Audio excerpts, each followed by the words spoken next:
Hi, friends. Welcome to another video. In this video, we are going to be doing my September reading wrap up, and then we're also going to get into my October hopefuls. Instead of saying October TBR, we're going to say October hopefuls because that just sounds a lot more realistic. And quite frankly, it is more realistic, okay? Okay, so let's just hop into this video. I'm shooting this all off the dome, so if I start to sound a little crazy, that is why. So yeah, let's just get into it. Let's get into it. The very first video, I mean, not video, see? Off the dome, I'm thinking too hard. The very first book that I finished in the month of September was Cutthroat by Octavia Grant. And that book was so short, crazy, and psychotic in the best way. It was so entertaining. I enjoyed it. I think this is the second book that I've ever finished by Octavia Grant, and this was so freaking good. It was crazy. It was absolutely crazy.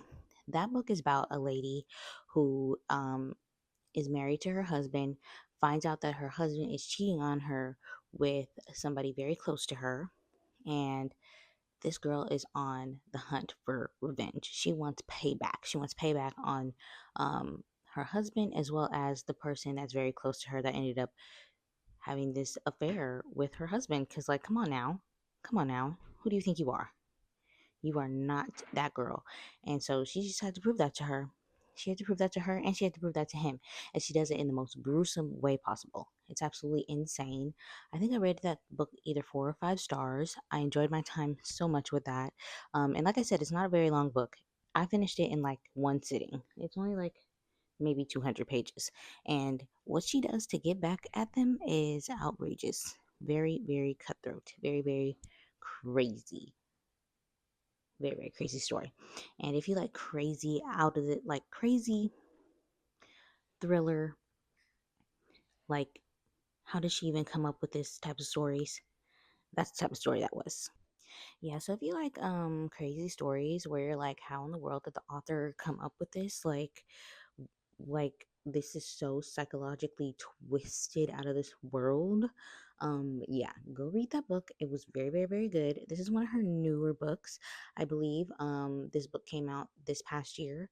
It was so good. It was so freaking crazy. Like I said, enjoyed my time. If you ever feel like you need or like you're in a reading slump or you feel like you just need a switch of a genre real quick, read an Octavia Grant book because they're short and sweet and psychotic in the best way. That's the best way I can put it. And yeah, you will be out of that reading slump pretty much after you finish that book. Promise you that. She's just crazy. And I think all of her books are on Kindle Unlimited. I would burn through all of them, but I want to use them as those filler type stories. So that's why I'm not burning through all of them because I know that they're going to be good and I want to read them when I'm feeling like I don't have anything good to read. So, yeah, that's what that's for. So yeah, Cutthroat by Octavia Grant. Enjoyed my time. It was so good. Highly, highly, highly recommend it to you. Okay. Moving on, the next book that I finished in the month of September was Whispers of the Lake by Shanora Williams. Now, that one I believe I rated like 3 stars. I'm trying to get into Shanora Williams. I see, was it Shaughnessy? She talks about her books pretty often. She likes her writing. She likes her different books that she comes out with because I know she comes out with all types of genres of stories. So that's pretty cool. But this one, Whispers of the Lake, was a thriller.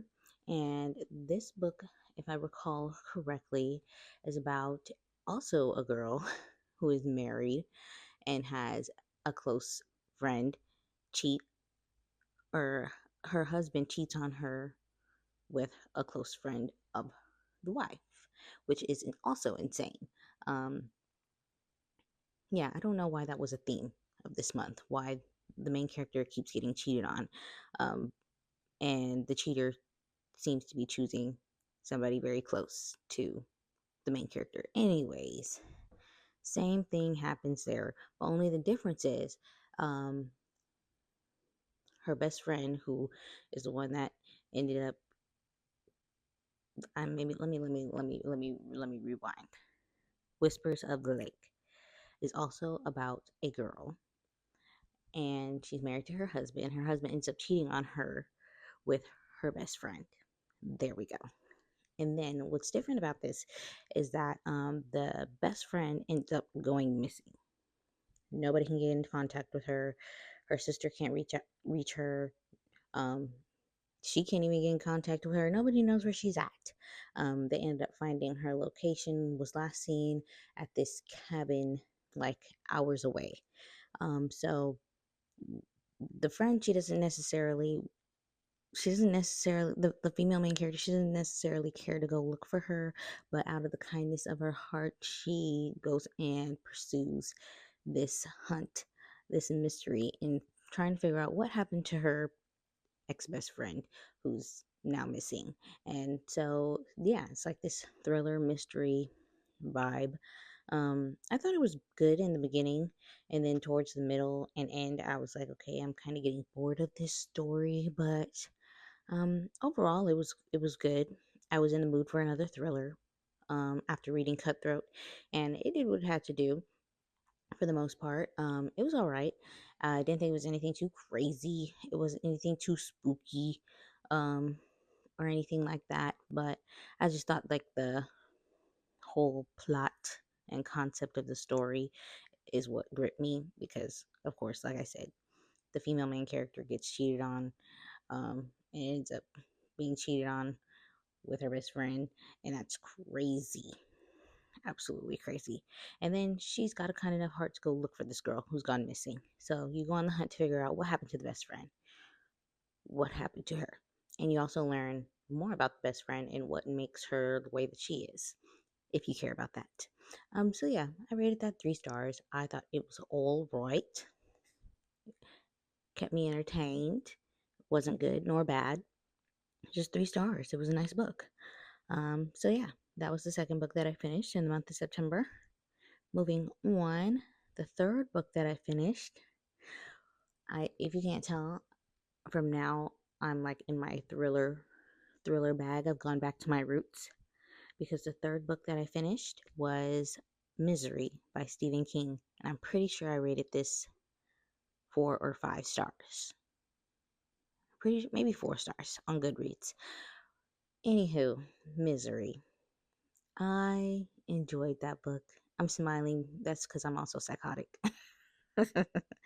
I've watched the Misery movie um so many times.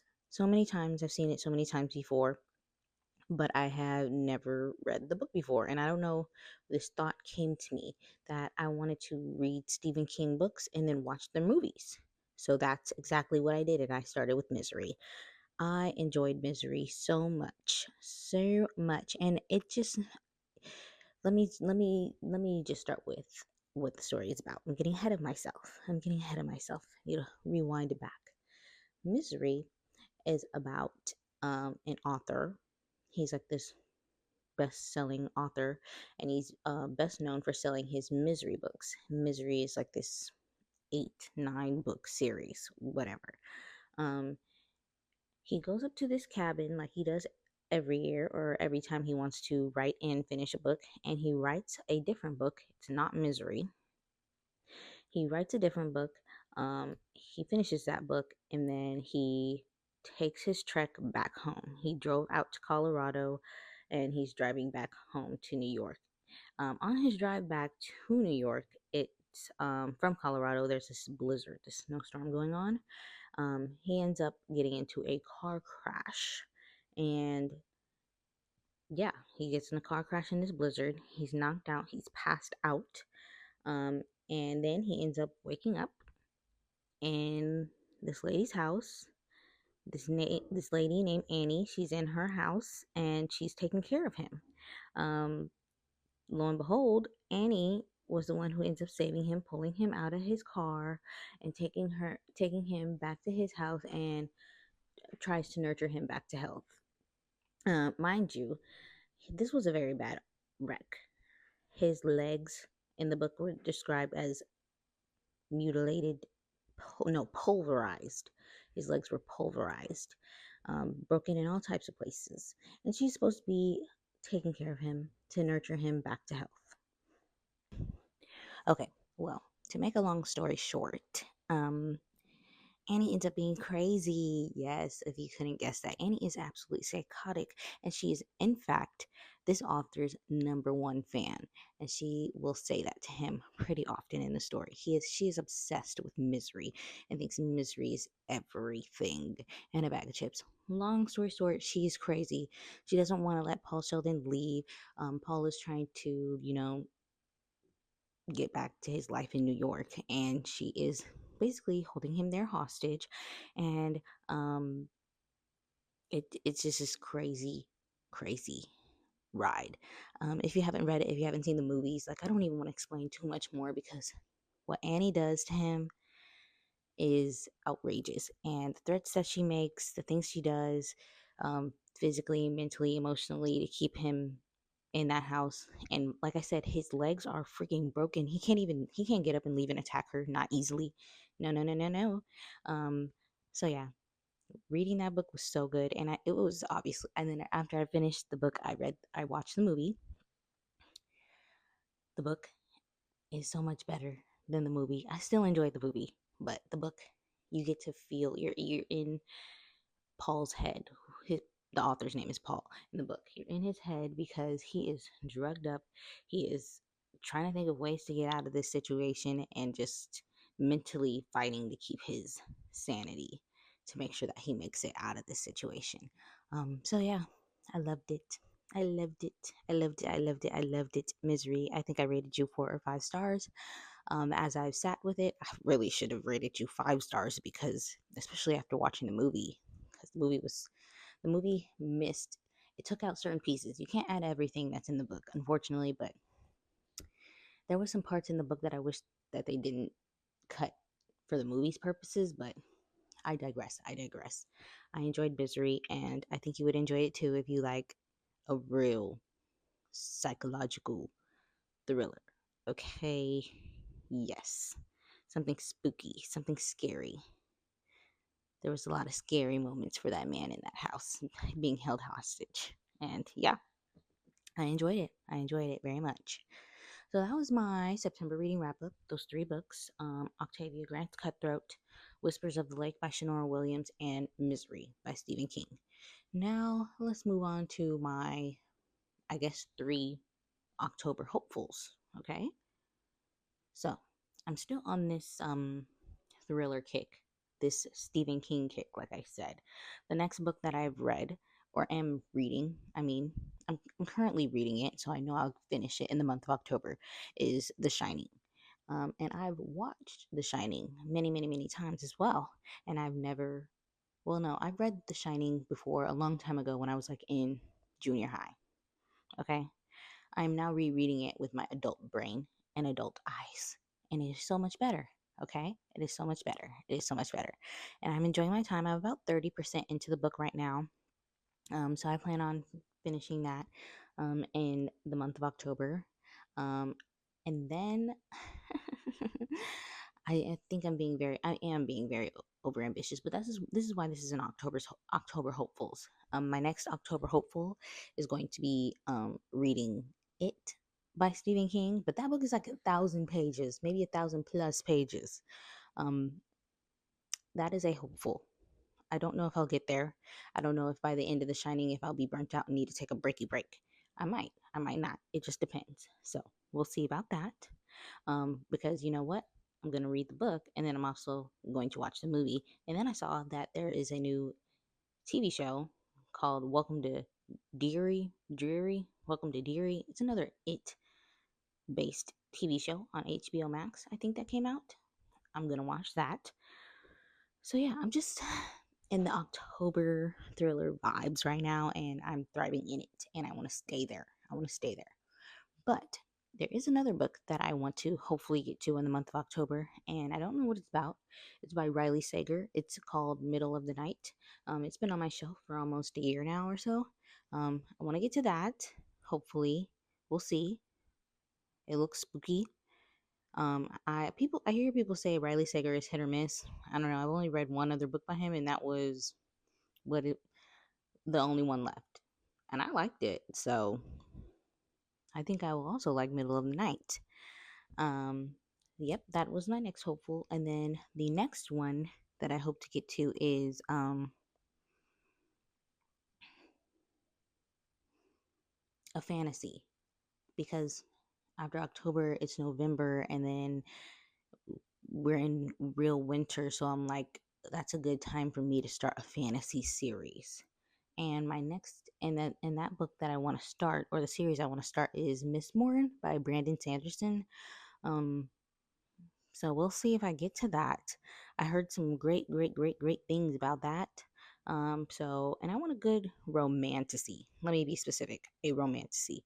I want that. I want that. And that's what I heard that Mistborn is. So hopefully that gives what it's supposed to give. So yeah, really quickly, those were my October hopefuls. Like I said, the first one I'm finishing right now is The Shining. Second one is It. I don't know if we'll get to that or not. Third book being Middle of the Night by Riley Sager, and potentially starting Mistborn by Brandon Sanderson. Those are my 4 October hopefuls. So yes, I guess we've made it to the end of this video, and I hope you guys enjoyed this video. And let me know if you've read any of the books that I've mentioned, if you liked any of the books that I've mentioned, and let me know if you're also in that spooky thriller, scary book vibe, potentially going into fantasy as well, just like me. That's just what ends up happening almost every year, it feels like, it's just the perfect time to start a fantasy after you finish all those spooky, crazy, psychotic stories. So I hope you guys enjoyed this video, and I hope you guys look forward to more videos from me in the future. And yeah, let me know if you enjoyed any of the books that I mentioned, or have any videos, or not video suggestions, book suggestions from me within the next upcoming months. So, yeah, I hope you guys have a lovely day, and I'll see you in the next one. Bye.